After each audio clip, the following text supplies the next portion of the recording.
Okay, guys, it's official. We are officially live on Facebook. Welcome, Facebook.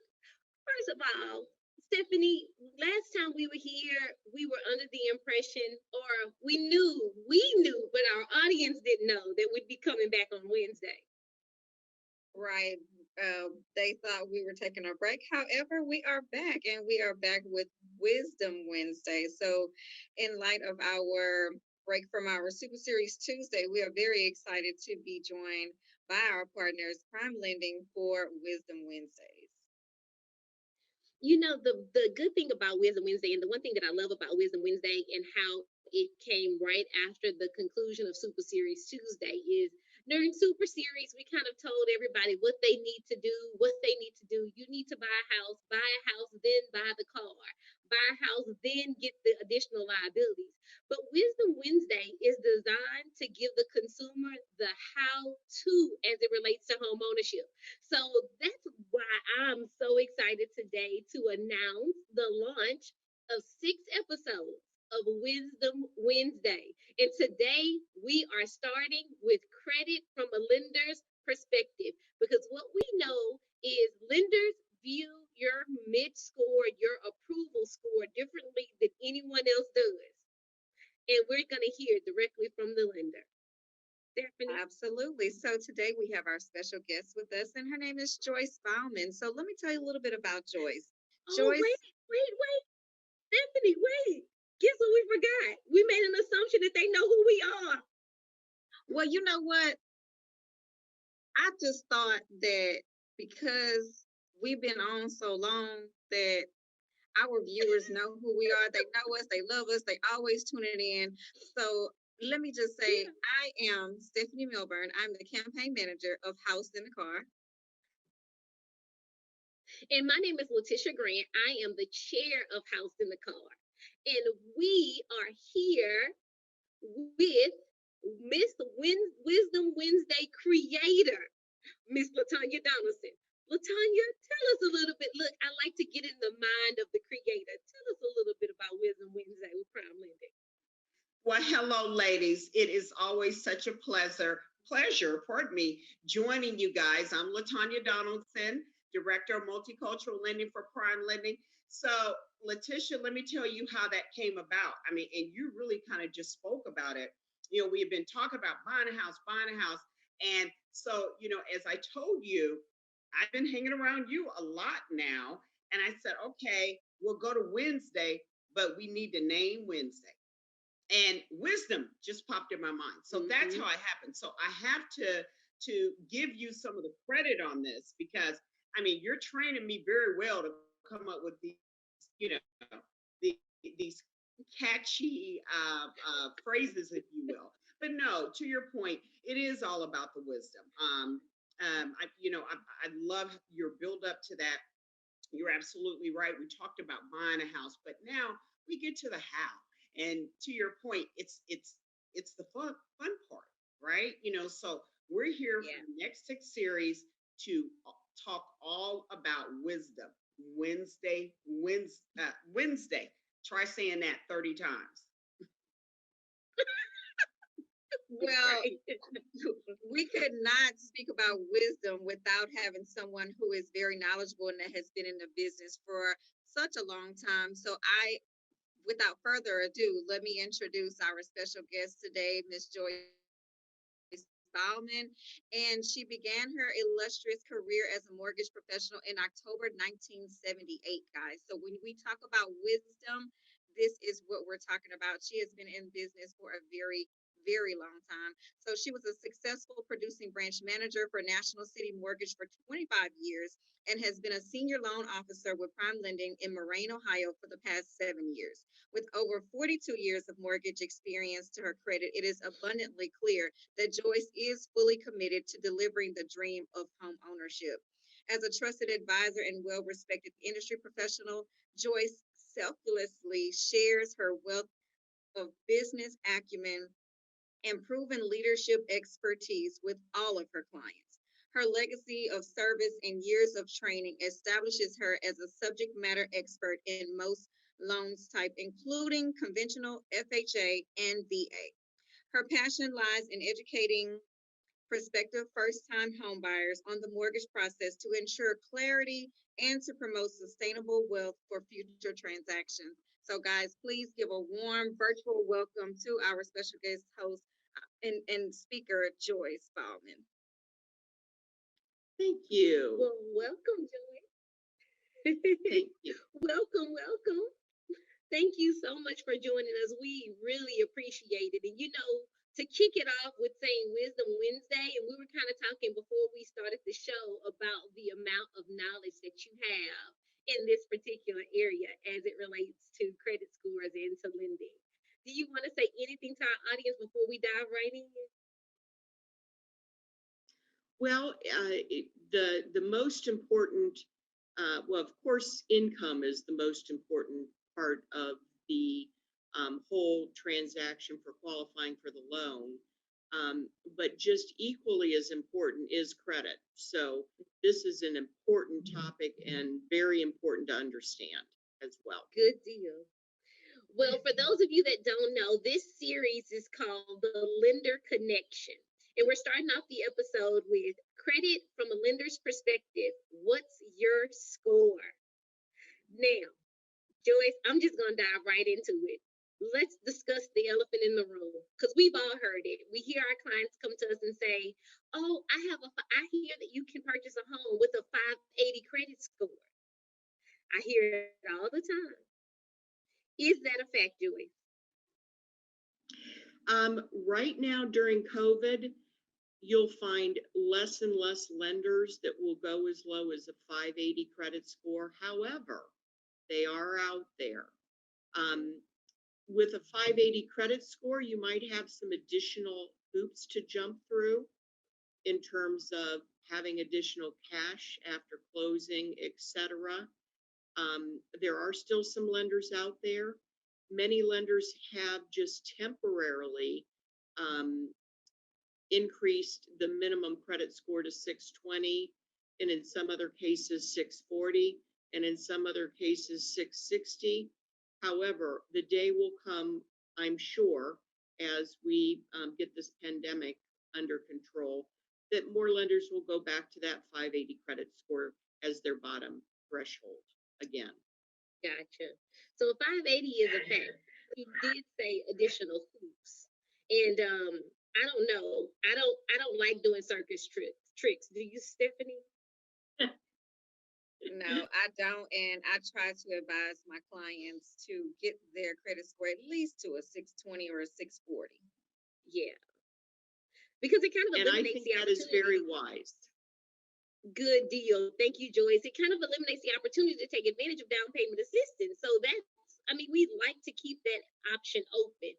Now, you said additional hoops, but if I'm not mistaken, we'll hear a term called overlays. So, what is an overlay? Well, each lender has guidelines that they follow based on the investor, FHA, VA, conventional, etc., have their own, and as you mentioned, first-time homebuyer loans, they have their own guidelines. Lenders, maybe because of past experience, might add something on top of what the investor guidelines are, such as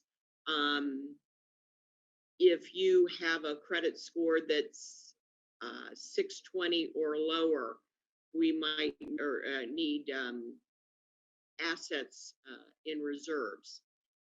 So an overlay is put on by the bank.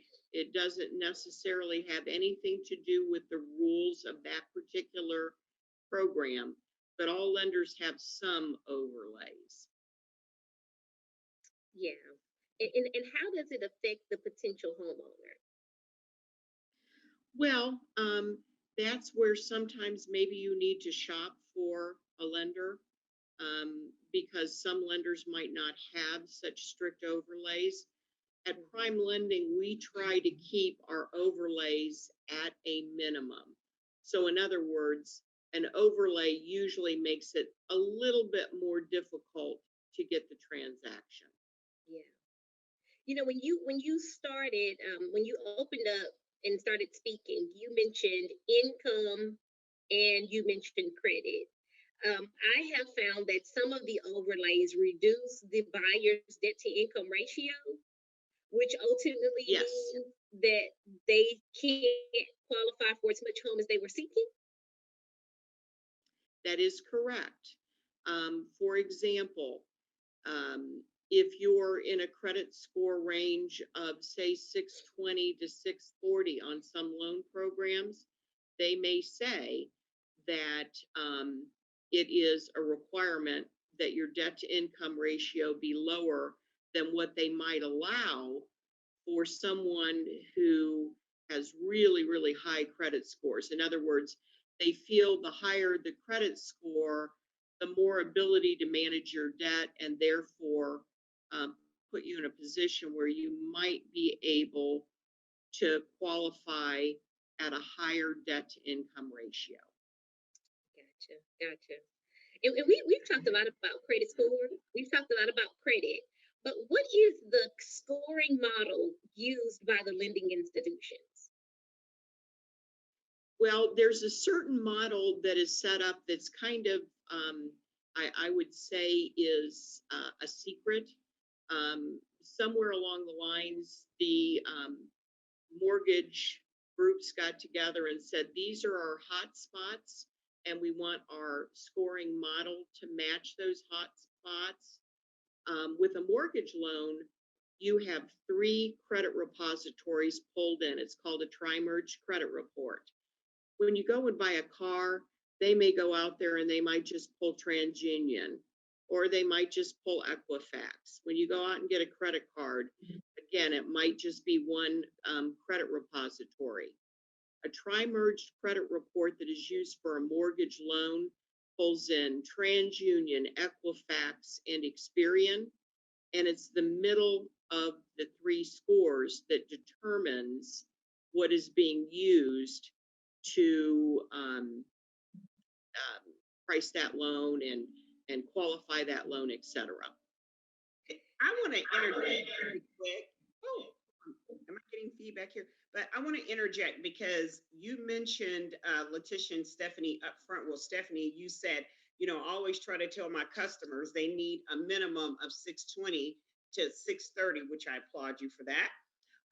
But so Joyce brings up something that's really important. So when we say, okay, you need to have your credit score at 620 or 630, I think it's important to know that that has to be our credit score, which Joyce just mentioned. It has to, that's what we have to pull. So, Joyce, can you talk a little bit about the difference, where I'm going with this, the difference in what the customer has access to in terms of pulling credit and what we actually pull? Because I mean, how many times have we heard, and I know Letitia, Stephanie, you guys can chime in, the customer pulls the credit and they use some, an internet outfit, and they might, well, it said I had a 680, and then they get to the mortgage company and it's like, oh, you right, exactly. Somebody got good credit. Yes, and here's the situation. There is a different modeling for installment loans. There's a different modeling for consumer reports. There's a different modeling for credit cards. And of course, there is a different modeling for mortgage. So unfortunately, when the consumer goes out there, they might be getting an update on their credit scores from their Discover card bill. Remember, that's a credit card. They're not using the same model as the mortgage company is using for the mortgage report. So the best thing to tell them is, it sounds like your credit score is good, but you are going to need to talk to a mortgage professional, start the pre-approval process so that you know what your credit score is. And if the credit score is something that cannot work for the loan program you're looking for, that lender can either put you in touch with a credit repair company or give you some ideas of what they think might improve your credit scores. Remember though, loan officers are not credit counselors. So really the professionals should be giving them the advice as to whether they need to pay down a credit card, whether they need to open another credit card and use it sparingly for a certain period of time. So that's why there's so much confusion about credit scores, because the consumer is going out there and pulling something that has nothing to do with mortgage. You know, Stephanie, I have one thing. I'm going to call you and I to the carpet. There is one thing that we fail to do for our audience. We fail to let them know that they're going to need pen and paper or a note-taking device for today. Joyce is just giving a lot of information, and all of it is noteworthy. So, you know what? I think our audience is well aware, because all of the information that we have given in our Super Series Tuesday sessions, they know that they need to come equipped with that pen and paper. I think they're ready. Okay. Look, I was going to take a second to pause for the cause and let them go grab some paper and a pencil, but I'll keep going. If I trust you, if you say they got it, they got it. They're ready. Hey, audience, I know y'all. Okay. Joyce, can you tell us, how does a lender view collections and or charge-offs? Well, it's different based on the loan product. Charge-offs are generally, most of us rely on our automated underwriting system to tell us how to handle a specific charge-off.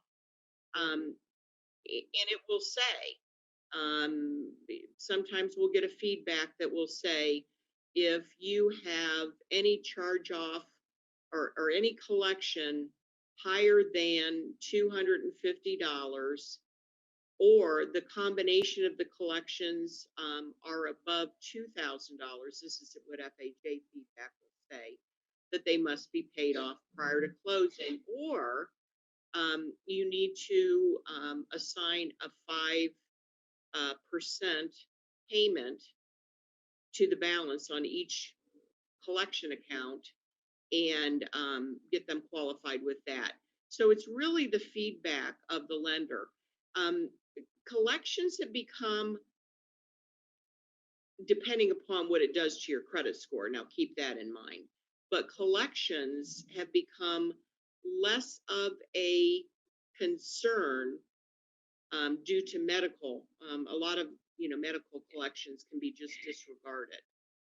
But the long and the short of it is, first we're going to get some sort of a feedback because of the credit score, but then secondly, we're going to get feedback from our automated underwriting system to tell us how we need to handle that collection or charge off.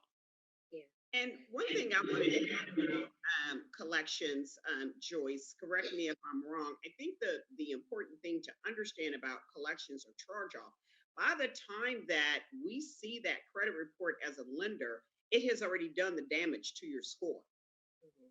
Right. The damage has already been done. You know, where you have an opportunity to really raise that credit score is in your behavior of how you're paying your bills on a monthly basis. And I'm not going to take Joyce's thunder, but the reduction of debt, that's huge. Right. Correct. Now, Joyce, you said automated underwriting, which we call AU sometimes. You will hear that term thrown around, AU. But we all know that there's also an underwriter. So can you talk to the audience about the process and how many times they're underwritten and what one means versus what the other one means? Oh, absolutely. I'm speaking from the experiences to all the places that I have worked for. Well, I say all, there haven't been many. But most of the institutions where I've worked in the last probably 10 to 15 years heavily rely on the loan officer to input all the information, pull the credit in, check the income, check the assets, and take a full loan application and then run it through a system that's supposed to pick up on things. Let's say I have a credit report And for some reason, I didn't see, I had decent credit scores. And I thought, oh, this loan looks just perfect. Great credit scores. And then all of a sudden, the automated underwriting system picks up, well, this individual had a bankruptcy and it's less than blah, blah, blah old. So the automated underwriting system has intelligence to a point to know whether the loan fits the loan criteria or not. But the underwriter checks the validity of the information that's been put in by the loan officer to validate, yes, it matches the findings, and therefore we've got an approvable loan. And then that's when the overlays might be attached, if there are, for that product. So that would, you might run something. Oh, I'm sorry. Oh, no, that's okay. I was going to say, so that would be the reason why the file would come out. For an example, an individual applies for a loan today and they're asked to bring 5 documents. It goes to underwriting, and then the underwriter asks for an additional 10 documents. Right. Okay. It shouldn't be that way. If a loan officer knows what they're doing, generally, it'll come out of underwriting with less conditions. But then sometimes you'll see things that would be unforeseen that are picked up by a fraud alert or something like that. Because all of us lenders have to run our loans, and it happens more in the processing and underwriting part of the transaction where fraud guard is run, and there might be something that says, oh, we see that somebody with a similar name and social security number owns a property in such and such Michigan. Is that true? Or whatever. So generally, if a loan officer's done what they're supposed to do up front, there's not too many additional things that are asked for by the underwriter. Okay. There's one more thing that we briefly talked about earlier, and we didn't quite define it. And that's debt to income ratio. And we talked about the effects of having collections on your credit report, and that can count as debt. But let's talk about debt to income ratio with our audience. Well, debt to income ratio, there are guidelines.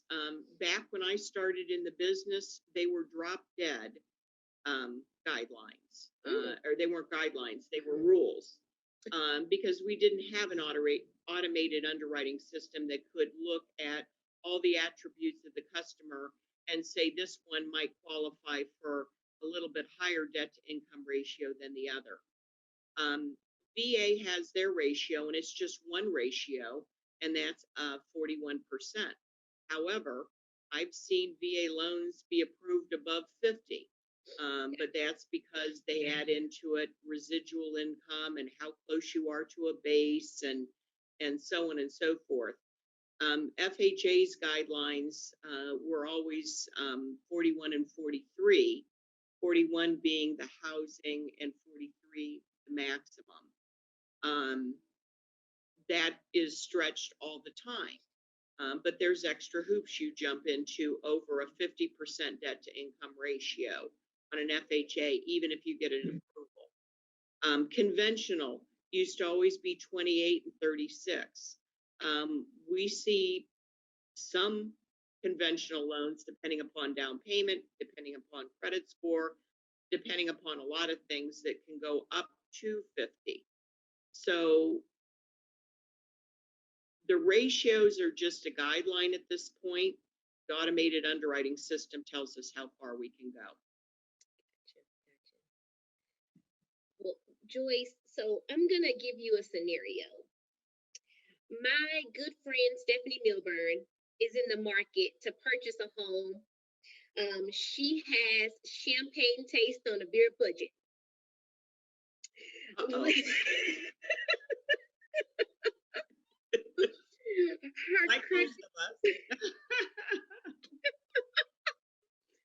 credit score is at a place where she can get an approval. But I'd like for you to walk our audience through that complete process process, like when should they call you? And at what point are you going to provide my dear friend with that reality check? Because she's expecting to live next door to Beyonce and Jay-Z. And I just want her to know Me too. that I just want her to know that's not a possibility. But when does she find that out? Let's walk her through the entire loan approval process. Because we've already told her house first, then the car. Like right now, she's driving around in her 1974 Pinto. I'm losing you. Oh, am I back? Yes. Okay, Yes. so I said right now she's driving around in her 1974 Pinto because she's waiting to buy that house next door to Jay-Z and Beyonce. I wasn't even born in 1974. Okay. So go ahead, Joyce, walk us through it. So, so basically, of course, I've told realtors, for years and years and years, don't put anybody in your car until you have a pre-approval letter. And the reason I say that is because I'll get a phone call at 8 p.m. on Saturday night saying, I have somebody that wants to put an offer in on a house and I need a pre-approval letter. That's a little bit difficult, but we can jump through hoops. But so basically what a loan officer would do would be to ask the customer to either go online and apply online or sit on the phone with them and fill out a complete loan application. Then I send them an email and say, gosh, you're self-employed. So I'm going to need your 2019 and 2018 federal tax returns, all pages. I'm going to need your most recent 2 months of bank statements, all pages.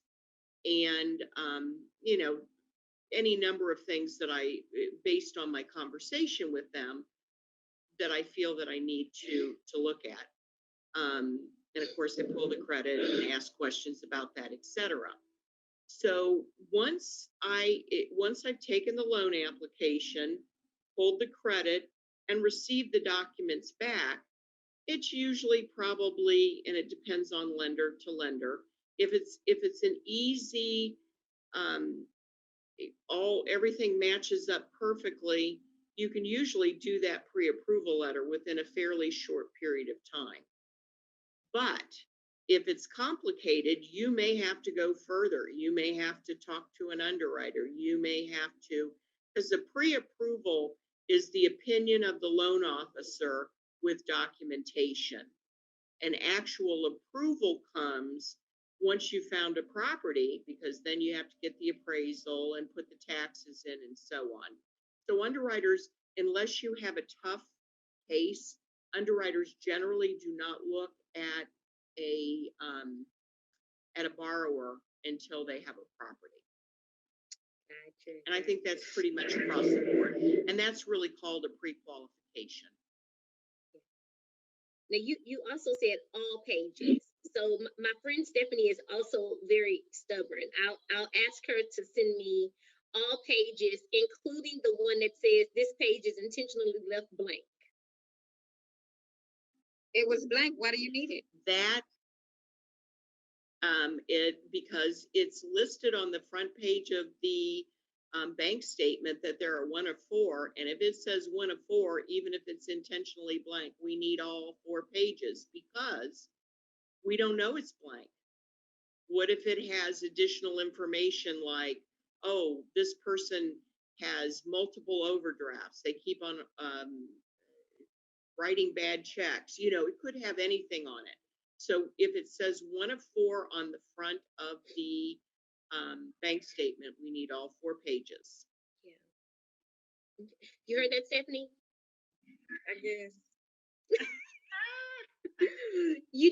And Joyce, because of course we spent a little bit of time kind of addressing the process, because I think that's important. Especially if we're going to tell someone how to do it. But if we're going to have a solid file, the file that gives everyone limited stress, because purchasing a home is just stressful, period. what credit Sure. score should we strive for? I think you'll find that almost every loan product is available to you with minimal down at 680 or greater. Now, let me explain that a little bit further. Now, COVID has caused the underwriting, the automated underwriting systems have been tightened up a little bit because of COVID, because you don't want a on the line borrower that might be in a situation where they have loss of income at some point, go into a new home purchase. But for example, on a conventional loan, they say you can get down to a 620 credit score and still get an automated underwriting approval most of the time. Well, not most of the time, only some of the time. Here's when I've seen it. Let's say somebody has a 620 credit score, but they have a spouse that's on the loan, or just another co-borrower that's on the loan that has a 740. And let's say their ratios are in line and they're putting a decent amount of money down. You might, and of course, the lower of the two scores is the one that drives the pricing and loan approval on any file. So if you have a really, really strong borrower, unfortunately, we're going to price the loan to the middle score of the lowest, and let's say it's 620. So most of the time, a 620 credit score on a conventional is not going to get approved by an automated underwriting system. And then, of course, that's a block, that's a stop, that's done. But if you have another borrower that's strong, you still might get that one through. So if you're talking about 680, you can do the 3% down programs almost every day of the week if you're at a 680 or higher. But it does not mean you have to be at 680 to get approved on a conventional. A stress-free loan is probably anything 680 or above, to where you have a little bit more flexibility, I guess. Yeah, and just to make the clarification, you don't have to have a 680. The question was, what would be basically just as we would say as loan officers, what's going to fly through the system? And one term that came to me, Joyce, is compensating factors. That's what we're talking about, is compensating factors. Joyce, you mentioned it. The person who has the 620 mid score, but then the co-borrower has somewhere in the sevens. See, now we're talking about compensating factors. I remember when I originated, I'll never forget, when I was young in the business, someone came to me and they gave me this really cute analogy that I still remember. Underwriting is like this. It's the scale, right? So now this person has, they have 6 months of reserves. We just went up on this side. Okay, now we have, this person's been on their job for 20 years, So it's trying to find that balance, because at the end of the day, we want to make sure that we're giving the customer a loan where they can be financially successful in the transaction. Exactly. And cash reserves can be a huge compensating factor, but can't be used in lieu of good credit. So cash reserves, would that include a 401k? Yes. Now, during COVID, they're a little bit pickier on the 401ks because of fluctuating income on some loan programs. We had finally gotten to the point where if somebody had a 401k and you could prove that they could borrow against it, and you knew what the balance was, or that they could do they could do a withdrawal on that 401k, we didn't even have to see liquidation. Right now with COVID, we have to see liquidation to assume they're using those funds for down payment or closing costs. So that makes it a little bit more difficult. Now, Joyce, here in our office, we also do property management, and sometimes we have to file eviction. We have to evict the tenant, and that shows up on their credit report as a judgment. How do judgments and bankruptcy affect one's one credit score and two approval?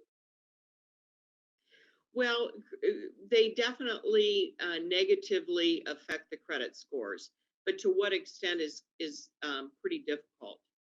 Now, speaking about judgments, I would say across the board, a judgment has to be satisfied to get a loan. Now, I think there's some cases from time to time, but I just really can't think of anything because usually judgments have to be satisfied.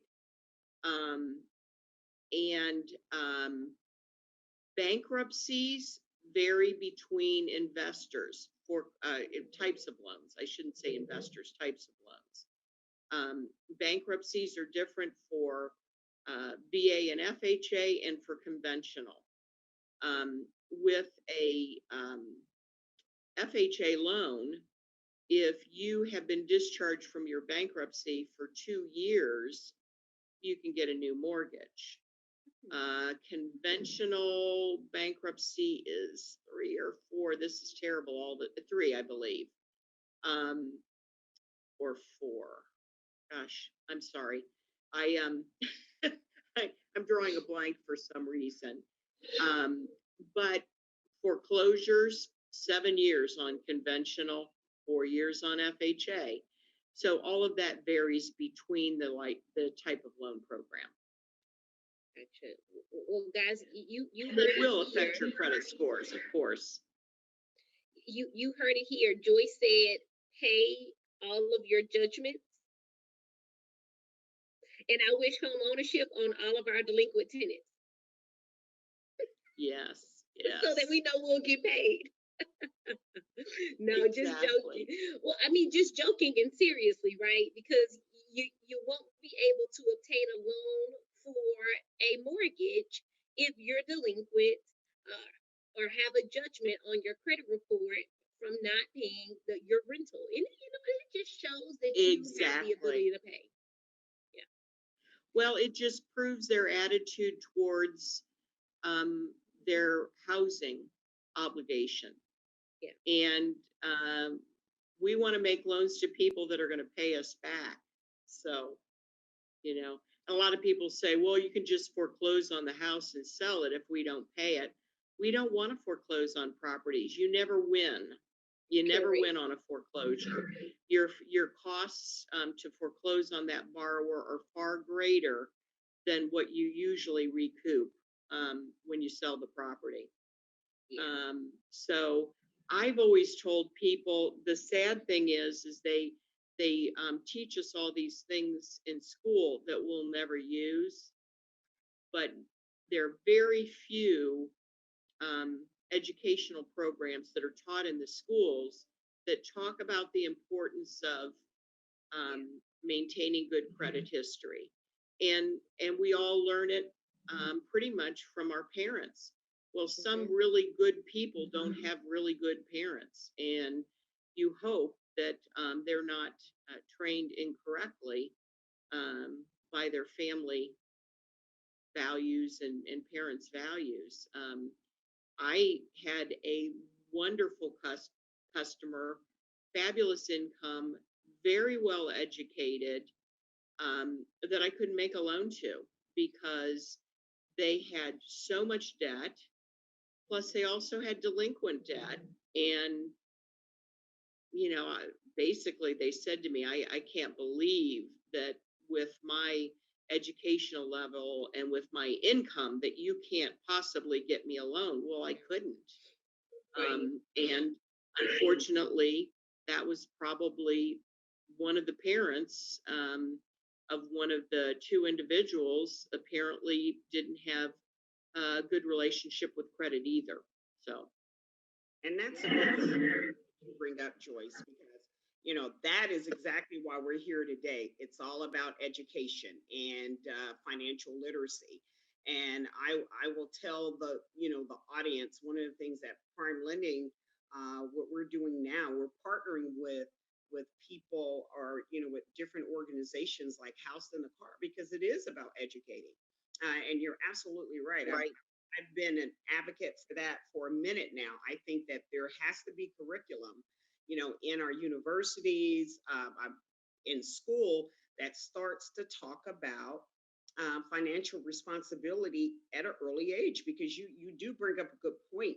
Depending on the environment that you are raised in, and these are good people, but see, it's kind of generational, right? If they didn't receive any education on financial literacy, then what are the chances for, as the kids grow up, they're probably not going to have a huge opportunity at financial literacy. Right. And it needs to start in high school, because how many kids don't go on to school, don't go on to college, and they might go on to trade school. Well, they're not going to get this education in trade school. So it starts in high school. And it can't be just a class for a 12-week period. I think it should be a 12-week class every year that a child is in high school. We expect some of our education of our children, our society, our children, to be done by the parents. Not all parents are equipped to give them good advice on that, because maybe they were not given good advice. So, I'm always reminded of the story with my grandmother. She's an amazing person. My grandmother is amazing. She'll feed anybody. She just goes out her way for everyone. But if it wasn't for my grandfather, credit, finances, we would not have it. So my grandmother would say, "Oh, well, yeah, that bill's due, but it didn't come in the mail, so I don't have to pay it." And we're like, "No, just because they failed to send it to you, you use the goods. You have to pay it." But and that just goes to show, to your point that you talked about. We know some great people, amazing people with poor credit. Now, luckily for her, she married someone that was very conscious about credit and all of that. It's like this whole old school situation. She was married very young, didn't work. He worked, he paid all the bills, and she just took care of the kids. Well, that happened to work for them. Now I'm still waiting. I'm not taking care of the kids. But I'm always reminded of that story because, and when you said great people, and for her, it was just, well, they didn't send it, so they don't want their money. Yeah. And unfortunately it's lost in the mail. I've had people say, well, I opened up a credit card, and we're like, you didn't even make the first payment on the credit card. Well, I never got a bill. Okay, do you remember opening that credit card? Right. Putting money on it. Yeah, for some reason people think that if they don't get the bill, it leaves them not responsible for the payment. But of course, we all know that's not true. So Joyce, I thought this is a great segue. You mentioned high school, Letitia, you mentioned college. Can you just spend a minute on student loans? Yes, for sure. Student loans, I believe, are the only, or at least federal student loans, maybe all student loans, are the only thing that you cannot receive debt relief from with a bankruptcy. So very serious. Student loans are very, very serious. Now, what happens is, again, each type of loan product, FHA, VA, conventional, have their own rules on how you handle student loan debt when they are in forbearance, they're not due yet, or they're in deferment, they're not due yet. Used to be years ago that if a student loan was in deferment, you didn't count discount any payment against the borrower.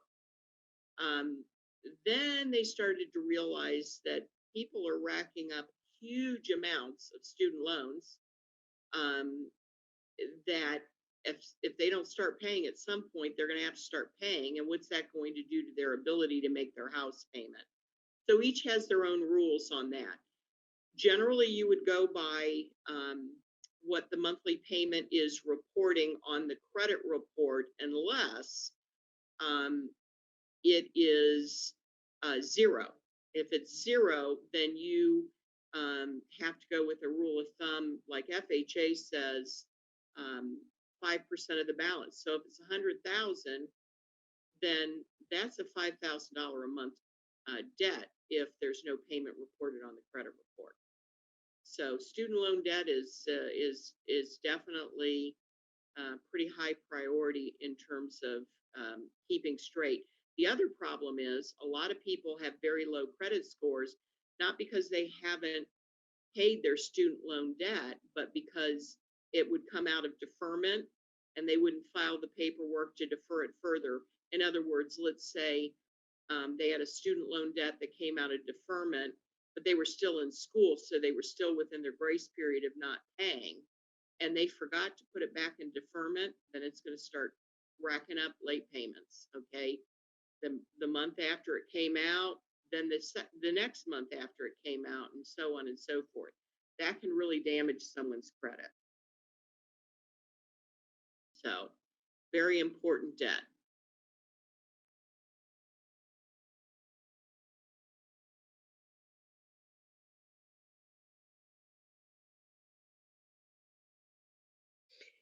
So, I'm losing you again. Stephanie, and that's, am I back? You are Kind of, sort of. Well, I was just saying that with house in the car, that's a part of the conversation, the student loan debt. You know, we have a lot of individuals with very high student loan debt. We need to look at that holistically before applying for the student loans. If you don't need it, don't get it. The older generation used to say things like, if you can't pay it, don't obtain it. You know, different things like that. So it's a good conversation, you know, to have. Absolutely. Stephanie, do we have any questions, comments from our Facebook audience? Yes, we do. We do have some questions and comments. Jean says that Joyce is an industry icon. And Aquarius Love wants to know, how do you find out which overlays a lender leans to? Well, unfortunately, that's kind of a hit or miss thing that they'll find when they contact that particular lender, because it's not something that's published, and most people wouldn't understand what the overlay means anyway. So it's really kind of hit or miss, and a lot of people are directed either by friends or family to a lender, or a real estate agent will direct them to a certain lender, and they really ought to listen to people who have experience, because if they don't, then they're going to end up in a situation where they might end up with a lender that has a lot of overlays, or a loan officer that really doesn't have any knowledge. So a lot of people shop by rate. Never shop by rate. You should shop by reputation. Great point. Yes, that is a good point. That is a good point, because I had a client, they were getting a very low rate from a company I had never heard of. And then when they asked me about it, I couldn't answer any questions for them. I was like, I don't know. So you might want to do a little bit more research on this particular company, but ultimately they end up going with someone that I've worked with for many years. So definitely that reputation is important. Very much. Yeah. So, and actually in the comments, Janine Hunter answered the question for Aquarius also. She said some of the same things. Let's see, and they're talking about the bankruptcy discharge date. So Janine is answering questions in the comment section for us, guys. So thank you. And who else? Coretta said, "Great point taken. I have mine." She's referring to her pen and paper and her notepad. She was ready. She was She ready. was ready. She was ready. Veronica says hello.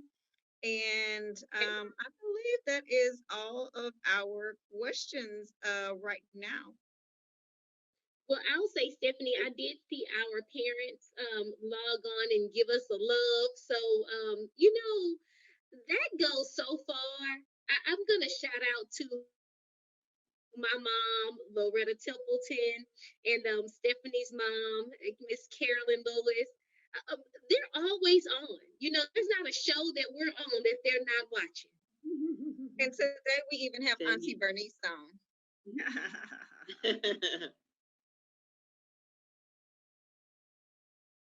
They keep us straight. We have to walk the straight and narrow when we know that they're watching. Yeah. Well, Latonya, I guess we'll hand it over to you. This is your brainchild, your baby. We're gonna hand the closeout over to you. All right. Well, listen, thank you guys so much. Hopefully, our audience got some very valuable nuggets to take away. And some of the points that I wrote down, the one being, make sure you're with a professional. Joyce Baldwin, as we started out earlier, she is a veteran in this business. So if you guys have any questions, please reach out to Prime Lending. You can email me at ldonaldson@primelending.com. Joyce, I will allow you to give out your email address. My email address is the letter J, and then it's Ballman, B as in boy, ALLMANN @primelending.com. Thank you very much. And now I'm real excited, Letitia and Stephanie, because next week we need to know where the money is. So we're going to talk about where the money is. We're going to talk about a written budget and how that is your roadmap to success. Today we talked about the lender and some of the first steps in the pre-approval process from a credit perspective. Next week, we're going to talk about budget. As Letitia mentioned, as when we first came on, we're going to start building. We talked about the importance of buying a home, but now we're going to show you how. And I think the most important thing, you want to make sure that you're working with someone who is incredibly vested into your financial success, which now you're starting to, this is called wealth creation, right? So again, Joyce Baldwin, thank you so much for coming on. We really appreciate the information. Stephanie and Letitia, you guys, if you're in the Houston area, they're in the Houston area. They're some of the best realtors on this side of the border, right? And then Joyce hails from the great state of Ohio. She services the Dayton, Ohio area, but we're just not only in Ohio. We're basically all across America. So please reach out to us. We will be more than happy to make your dream of home ownership a reality. Hey guys, really quickly, we did have one other question, and Joyce, I'll let you answer it. It's what about new development? Example, someone that's 55 and older. Are there any assistance programs for first-time buyers at that age? Well, a first-time home buyer really doesn't have age associated with it. Now, each state or each city or each county may have some of their own criteria for first-time homebuyer programs. I'm not aware of any that just specifically help out the 55 and older, but any first-time homebuyer at any age would have some benefits, such as reduced down payment assistance, etc. And let me just, there is no there is no age requirement or anything to do with age. So to Joyce's point, there are some first-time home buyer programs out there. Again, come talk to Prime Lending. We'll be more than happy to tell you all about it. But to Joyce's point, depending on what area you're in, you have a lot of DPA programs, which would be down payment assistance. That's going to be specific to your area. That was a great question. And Latonya, what I wanted to also add, you said that you are in many different states. I will say we know that Prime Lending has been our trusted source here in Houston for some time. And we're actually going to have John Christoph on at 5 p.m., Stephanie and I, with Taz Realty Group. And we're going to be talking renovation products and not just that 203K. So the wealth of knowledge that is held within Prime Lending, it just continues to go. It's just well beyond what you would assume one company can provide to you. So those of you that have not located your Prime Lending office in your area, I urge you to do so. I don't know a product that they can't do. Well, I will tell you, I think we are the experts across the country in renovation loans, both conventional home style and 203K FHA. Absolutely. Well, we're going to have some fun at 5 o'clock. All right. Well, guys, thank you again so much for joining us. It has been phenomenal. We will be back, Letitia. When? Next Wednesday? Wednesday. Next Wednesday. That's right. All right. We guys get ready for more wisdom. And I know my audience is already going to be ready with their pen and bring paper. on the wisdom. All right, guys. Thank you for now. Bye. Thank you. Bye-bye.